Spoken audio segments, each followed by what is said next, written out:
सरकार ने एक स्पेशल ड्राइव शुरू की है कि जो भी बैंकों में, बीमा कंपनियों में लोगों का पैसा जमा है और उसका कोई भी वारिस नहीं मिल रहा है, उनके वारिसों को ढूँढकर या यूँ कहा जाए कि उनके वारिस जो भी हैं, वो अगर अपना पैसा क्लेम करते हैं कि मेरे फलाने-फलाने का ये पैसा है, तो उसके लिए बैंक उनको पैसा देने की कोशिश कर रहा है। ये मामले की स्टेट लेवल बैंक कमेटी के चेयरमैन ने बताया कि ये ड्राइव 31 दिसंबर तक चलेगी खास तौर से और उसके बाद भी ये कंटिन्यू प्रोसेस है। लेकिन इस दौरान जो भी लोग अपने आप को या इवन जो भी नॉमिनी जिन्होंने फॉर्म भरा है, उन सबको हम उनका पैसा देना चाहते हैं।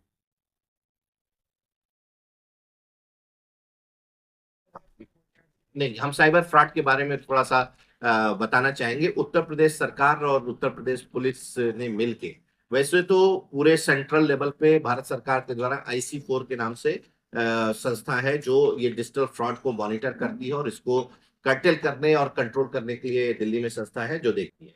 उसी का एक छोटा प्रारूप उत्तर प्रदेश सरकार और ये पुलिस ने शुरू किया है CFMC के नाम से, जिसमें सारे बैंकों के प्रतिनिधि, यहीं पर आपके ऑफिस है जहां पर हमारे सारे बैंकों के, अभी सारे बैंक को नहीं कहूंगा लेकिन ज्यादातर बैंकों के प्रतिनिधि वहां पर बैठते हैं ऑनलाइन। अगर किसी का इस तरह का कोई भी अमाउंट निकाला जाता है एक बैंक से, तो ऑब्वियसली जनरली ये क्या है कि ट्रांजेक्शन एक बैंक से दूसरे बैंक, दूसरे बैंक से तीसरे बैंक होता है।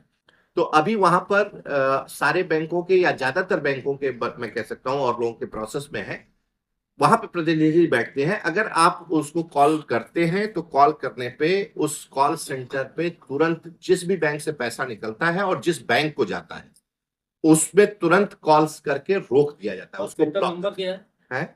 आई थिंक आप पूंजी आपका अधिकार ये क्या है? देखिए, ये वित्तीय सेवाएं विभाग भारत सरकार द्वारा चलाया गया एक अभियान है जिसके अंतर्गत 10 साल से ऊपर की जो राशि अनक्लेम्ड राशि है, चाहे वो बैंकों में हो, पेंशन की हो, म्यूचुअल फंड की हो, इंश्योरेंस की हो, इससे संबंधित जो जिन भी व्यक्तियों की राशि है उनको उनके पैसे को, पूंजी को वापस करना है। यही एक कार्यक्रम है, यह पूरे भारतवर्ष में चलाया जा रहा है, जिसमें जो अगर हम पूरे भारतवर्ष की बात करें तो रुपए 1.82 लाख करोड़ की राशि जो है वो अनक्लेम्ड राशि लगभग पड़ी हुई है। इसके अलावा अगर हम उत्तर प्रदेश की बात करें तो लगभग 3.13 करोड़ खातों में 9,128 करोड़ की राशि बैंकों में पड़ी हुई है, जो बैंकों ने एक्चुअली RBI को डेफ अकाउंट जो हम कहते हैं उसमें ट्रांसफर किया हुआ है। भारत सरकार का ये प्रयास है कि ज्यादा से ज्यादा राशि हम इस जो भी इससे संबंधित व्यक्ति हैं उनको वापस करें, और ये कार्यक्रम कैंपेन मोड में अभी 3 महीने चलेगा, लेकिन ये कंटिन्यूअस प्रोसेस है और ये आगे भी चलता रहेगा। तो सर अभी जो आप लोग 1 जुलाई से एक प्रोग्राम चला रहे थे फाइनेंशियल इंक्लूजन का 3 महीने का, उसमें किस तरह से मतलब पूरे यूपी में क्या उसका स्कोप रहा? और देखिए, जो वित्तीय साक्षरता अभियान था वो 1 जुलाई से 30 सितंबर तक चल रहा था। अभी उसको भी 1 महीने के लिए एक्सटेंड कर दिया गया है और अब वो 31 अक्टूबर तक चलेगा। उसमें भी जो मेन उद्देश्य था वो था कि जो हमारी सामाजिक सुरक्षा की स्कीमें हैं, चाहे वो प्रधानमंत्री जीवन ज्योति बीमा हो, आपके सुरक्षा बीमा योजना हो, या प्रधानमंत्री जन धन योजना के खाते खोलना हो, या फिर आपके पेंशन योजना, अटल पेंशन योजना के खाते खोलना हो, इनसे ज्यादा से ज्यादा लोगों को जोड़ने का था। और साथ ही साथ डिजिटल जो फ्रॉड हो रहे हैं उनसे, साइबर जो फ्रॉड हो रहे हैं उनसे जागरूक करने का था। लोगों को नॉमिनेशन कराना था, अकाउंट में KYC कराना था। इस तरह के कार्यक्रम थे, वो भी अभी कंटिन्यू है। और उसमें लगभग हम आपको फिगर अलग से दे देंगे कि एग्जैक्टली कितना उत्तर प्रदेश में इस पूरे अभियान के तहत में प्रधानमंत्री जीवन ज्योति बीमा और सुरक्षा बीमा योजना में कितने प्रतिशत लोगों को हम लोगों ने इस माध्यम से कवर किया। तो सर जो खासकर जो इसमें जो एक्सीडेंटल केसेस होते हैं, जो खासकर जीवन ज्योति बीमा या दूसरे बीमा है, तो उनमें किस तरह से बैंक सपोर्ट करता है और किस तरह से दावे निपटाता है? देखिए, जिनके भी इसमें रजिस्टर्ड होते हैं, जो भी इसमें नामांकन करा रहे होते हैं, कराए हुए होते हैं, उनके जो भी नॉमिनी होते हैं, एक बैंक का बहुत सिंपल फॉर्म होता है। उस फॉर्म को भरवाने के बाद उनका KYC लेके हम जो भी उसके नियामक संस्था है उनसे हम क्लेम करते हैं, और दोनों ही केस में 2-2 लाख रुपए मिलता है। और अगर पार्शियल डिसेबिलिटी होती है तो उसमें अलग अलग राशि है, 1 लाख वगैरह तक वो मिलता है।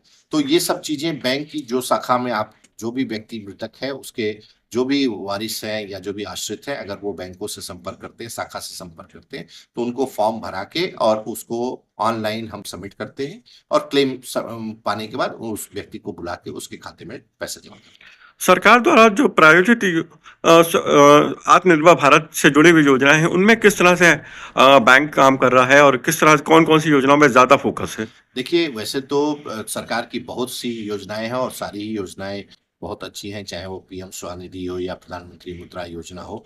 अगर हम उत्तर प्रदेश की बात करें तो आज की डेट में जो सबसे महत्वाकांक्षी योजना है वो सीएम युवा योजना है, और सीएम युवा योजना में बैंकर्स बहुत ही समर्पित होकर कार्य कर रहे हैं।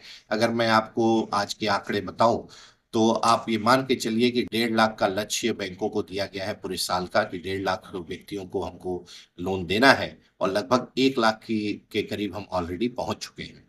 और इसमें बहुत ही अच्छा प्रगति है और 9 युवकों को रोजगार मिल रहा है, और ये एक बहुत अच्छी स्कीम है। अगर हम बैंक ऑफ बड़ौदा की भी बात करें तो परसेंटेज टर्म में बैंक ऑफ इंडिया टॉप पे है, सेकंड पे बैंक ऑफ बड़ौदा आता है। अगर नंबर्स की बात करें तो सबसे ऊपर स्टेट बैंक ऑफ इंडिया है, उसके बाद उत्तर प्रदेश ग्रामीण बैंक है, और तीसरे नंबर पे बैंक ऑफ बड़ौदा आता है। तो सीडी रेशियो को लेकर सरकार बहुत जबरदस्त बैंकों के ऊपर दबाव बना रही है। उनका कहना है कि साहब हमारा ही पैसा और हमको नहीं दे रहे हैं, तो इसको किस तरह से देखते हैं? देखिए, वर्तमान में जो जून का सीडी रेशियो उत्तर प्रदेश का था वो 59.40 था, और अभी सितंबर में अभी पूरी फिगर नहीं आई है, लेकिन इसमें निश्चित रूप से उत्तरोत्तर वृद्धि हो रही है, और हम एक्सपेक्ट कर रहे हैं कि 60 के आसपास या उससे थोड़ा ऊपर होना चाहिए सितंबर की फिगर। जहां तक प्रश्न है सीडी रेशियो बढ़ने का, तो सीडी रेशियो आज की डेट में अगर हम देखें तो 1% के ग्रोथ के लिए नेट हमें 50,000 करोड़ रुपए हमें बढ़ाने पड़ते हैं, और उस हिसाब से आप देखें तो एक ये अच्छी खासी राशि हो जाती है। चूंकि पहले से अभी अगर आप 2017 की बात करें तो सीडी रेशियो करीब 42-43% था। आज 2025 में 8 साल में आप देखें तो 16-17% की ग्रोथ हुई। तो ऑन एन एवरेज आप देख सकते हैं कि 2% की सीडी रेशियो में ग्रोथ पर ईयर हो रही है। निश्चित रूप से सीडी रेशियो जो है वो मैं ये नहीं कहूंगा कि 60% बहुत अच्छा है, लेकिन एक नेशनल लेवल के आसपास है। तो इसलिए ये ग्रेजुअली बढ़ रहा है, जैसे जैसे यहाँ पर इन्वेस्टमेंट हो रहा है वैसे वैसे इसमें उत्तरोत्तर वृद्धि हो रही है। जो आरबीआई के रूल्स हैं उसके हिसाब से जो इन्वेस्टमेंट बैंकों के क्रेडिट बाहर से मतलब हमारे सेंट्रल ऑफिस या अन्य जगह से होते हैं, उनको हम यहाँ के उसमें काउंट नहीं करते हैं। हालांकि ऐसे बहुत से प्रोजेक्ट हैं जिसमें कि बैंकों के द्वारा फंडिंग की गई है, लेकिन वो सेंट्रलाइज लेवल से है, जिसके वजह से वो सीडी रेशियो में काउंट न होने की वजह से उत्तर प्रदेश का सीडी रेशियो थोड़ा सा नीचे दिखता है। अन्यथा ऐसा नहीं है कि हमारा सीडी रेशियो किसी से कम। लेकिन लगातार कासा हर बैंक का जो है वो कहीं ना कहीं अपने आप में कमजोर दिख रहा है, या यूं कहा जाए कि लगातार कासा में बहुत दबाव झेल रहा है बैंक, तो इसको कैसे मेंटेन करेंगे? देखिए, इसमें 2 चीजें हैं, आपको समझने की आवश्यकता है कि हमारा इन्फ्लेशन रेट क्या है, हम रेट ऑफ इंटरेस्ट कासा में क्या देते हैं, और साथ ही साथ जब से ये टेक्नोलॉजी हमारी उपलब्ध हुई मोबाइल पे और सारी सुविधाएं मिली, हमारा कैपिटल मार्केट में इन्वेस्टमेंट बहुत बढ़ गया है। म्यूचुअल फंड में हमारा इन्वेस्टमेंट दिन प्रतिदिन बढ़ रहा है, जिसकी वजह से जो सेविंग्स में या करंट में जो हम रेट ऑफ इंटरेस्ट बैंकों से मिलता है, जनरली उसकी अपेक्षा कैपिटल मार्केट से रिटर्न थोड़ा बेहतर है, जिसकी वजह से ज्यादातर लोग टेक्नोलॉजी का यूज करके उधर कन्वर्ट हो रहे हैं। अभी चूंकि मार्केट में भी आप देख रहे हैं थोड़ा हलचल है, अमेरिका के टैरिफ की वजह से थोड़ा फ्लक्चुएशन या ज्यादा हो रहा है, तो बैंकों में घूम फिर के लोग आ रहे हैं। ऐसा नहीं है कि कासा केवल डाउनवर्ड जा रहा है, बीच बीच में कासा में थोड़ी सी इंप्रूवमेंट भी है, और निश्चित रूप से हम उम्मीद करते हैं कि समय के साथ इसमें फिर से वापस वृद्धि होगी। फ्रेंडशिप करके बातचीत करने लग रहा है, और ग्रेजुअली वो कोई ना कोई तरह का उनको हैकिंग कर रहे हैं, और एक बार थ्रेटन कर रहे हैं कि साहब आप मैं ये पब्लिश कर दूंगा सोशल मीडिया में, इसके बारे में ये कर दूंगा वो कर दूंगा, और आदमी उससे डर के मारे वो उसके बारे में सारा जो भी पैसा वो मांगता जा रहा है वो ब्लैकमेल एक तरह से होके उसको पैसा दे रहा है, जबकि डिजिटल अरेस्ट एज सच कुछ नहीं होता है।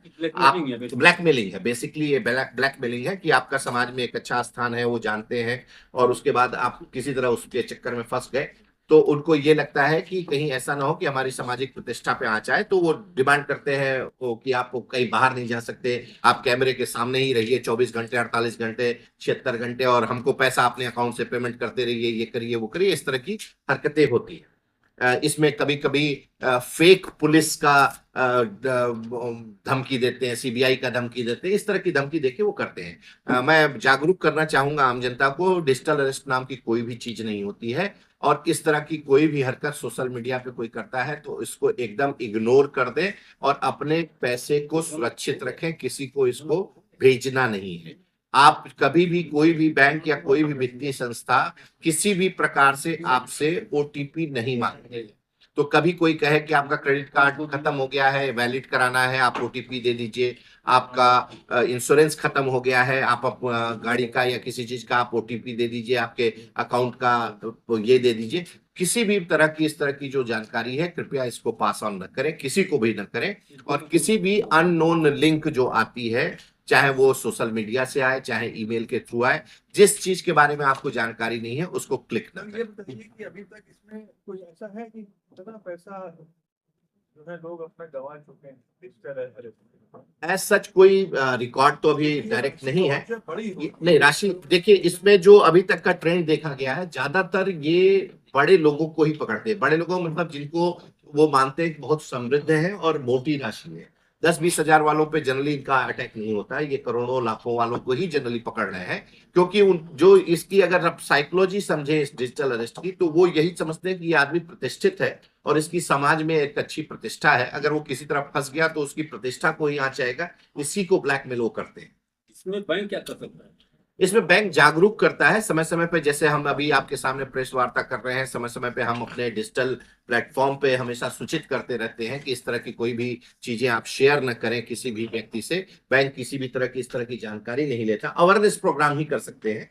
और इसके अलावा जैसे हमारे पास बैंकिंग कार्ड भी है कि आपके खाते से उड़ रहा है, वो रहा है। ऑब्वियस है ना, आप पैसा तो बैंक से ही जाएगा ना। जब आप होता कि मैं आपको एक एग्जांपल देकर समझाता हूँ। एक वृद्ध सज्जन आए, उन्होंने कहा कि साहब बहुत घबराते हुए आए, उनका 10-20 लाख का हमारे पास एफडीआर है, वो प्रीमेच्योर तोड़ रहे हैं। प्रीमेच्योर तोड़ रहे हैं तो वो कारण नहीं बता रहे हैं कि क्यों तोड़ रहे हैं। घर में किसी ऐसी सिचुएशन क्रिएट कर दी गई कि वो पहले पेमेंट जो कैश था उनके पास उन्होंने दिया, बैंकों में जो राशि थी वो दिया, फिर एफडी तोड़ने की नौबत आ गई। एफडी तोड़ रहे हैं, उनको कोई बीमारी नहीं, कोई नॉर्मल कोर्स में है, लेकिन उन्होंने फिर एफडी तोड़ी, एफडी तोड़ के अकाउंट में क्रेडिट किया, फिर वहां से वो ऑनलाइन पेमेंट कर रहे हैं। इस तरह की हरकतें होती। तो बैंकों में हम क्या कर रहे हैं कि हमने फ्रंट लाइन जो हमारा स्टाफ है उनको हम जागरूक कर रहे हैं, जब कोई पैनिक में इस तरह से आए कि हमारा ये तोड़ दीजिए वो तोड़ दीजिए, तो उस चीज को समझने की आवश्यकता है, उनको हैंड होल्डिंग करने की जरूरत है, और उनको कॉन्फिडेंस में लेके ये बताने की आवश्यकता है, समझने की कि वाकई में जो वो काम कर रहे हैं वो उनकी जरूरत है या इसी तरह का किसी फ्रॉड के चक्कर में वो फंस गए हैं। तो हमारे फ्रंट लाइन को भी हम ट्रेन कर रहे हैं समय समय पे अपने ऑनलाइन क्लासेस के द्वारा और जागरूक कर रहे हैं।